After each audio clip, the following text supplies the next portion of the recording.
మూసీ నదిలో భారీగా వరద ప్రవాహం పెరిగింది. జంట జలాశయాలైన ఉస్మాన్ సాగర్, హిమాయత్ సాగర్ గేట్లు ఎత్తడంతో ముసారాంబాగ్ దగ్గర బ్రిడ్జ్ పైనుంచి వరద ప్రవహిస్తోంది.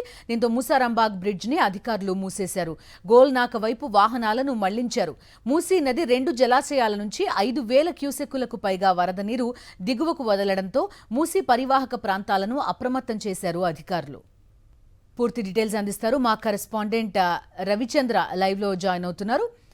రవిచంద్ర చెప్పండి, ముసారాంబాగ్ బ్రిడ్జ్ మూసేశారు. మరోవైపు ఇక్కడ ఏదైతే రాజేంద్రనగర్ వైపు ఓఆర్ఆర్ పైన ఉంటుందో ఆ రోడ్ ని కూడా కంప్లీట్ గా క్లోజ్ చేసిన పరిస్థితి. ఎంత అప్రమత్తంగా ఉన్నారు అధికారులు? ఉస్మాన్ సాగర్, హిమాయత్ సాగర్ వాటర్ ఫ్లో నేపథ్యంలో వివరాలేంటి? బిందు, నిన్న మొన్న కురిసినట్టుగా వర్షాలు హైదరాబాద్ కావచ్చు, రంగారెడ్డి జిల్లా, అటు వికారాబాద్ జిల్లాలో కురిసినట్టుగా భారీ వర్షాలతోటి మూసీ పరిస్థితి ఏ విధంగా ఉందో ఒకసారి మనం లైవ్ లో చూడొచ్చు. యువతల ఒడ్డు నుంచి అవతల ఒడ్డు వరకు 2 వైపులా ఈ విధంగా ఆనుకొని పోతుంది మూసీ అని చెప్పుకోవచ్చు.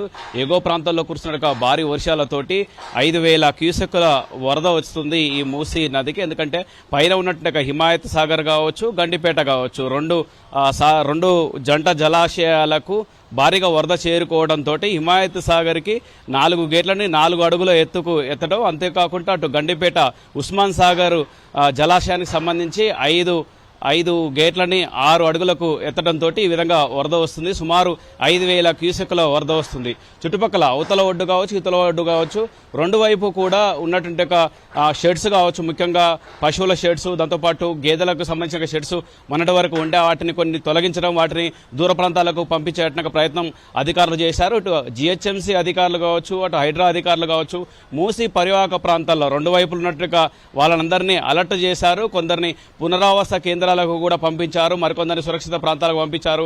దూరం ప్రాంతాలకు వెళ్లాలంటే కూడా సూచించారు. ఎందుకంటే మరి ఏ క్షణంలో అంటే ఎప్పుడైనా ఒకవేళ వరద ఎక్కువ వస్తే, ఎక్కువగా ఎగువ ప్రాంతాల్లో ఎక్కువ వర్షాలు కురిస్తే పరిస్థితి మరింత ఇబ్బందిగా ఉంటుందని ఆలోచన చేశారని చెప్పుకోవచ్చు. అయితే మనం చూసినాక ఈ బ్రిడ్జి ఉదయం వరకు కూడా నీళ్లు వచ్చాయి, ఆ తర్వాత ఆపేశారు. ఆ తర్వాత నీళ్లు తగ్గిపోవడంతో మళ్ళీ ఈ రోడ్డును కూడా ముసారాంబాగ్ బ్రిడ్జి పైనట్టుగా వాహనాలను కూడా పునరుద్ధరణ చేశారు. అంటే మళ్ళీ వెళ్ళేట్టుగా ప్రయత్నం వెళ్తున్నాయని చెప్పుకోవచ్చు, అవతల నుంచి ఇటు వెళ్ళిపోతున్నాయని చెప్పుకోవచ్చు. అయితే మూసీకి క్రమక్రమంగా తగ్గుతున్నప్పటికీ ఎగువ ప్రాంతాల్లో కురుస్తున్న వర్షాలు తగ్గుతుండటంతో మూసీ నదికి కూడా వచ్చేట్టుగా వరద కూడా తగ్గేట్టుగా అవకాశం ఉంది. సాయంత్రానికి మరింత తగ్గేట్టుగా అవకాశాలు కూడా కనిపిస్తున్నాయి. Bindu. Okay Ravichandra, thank you.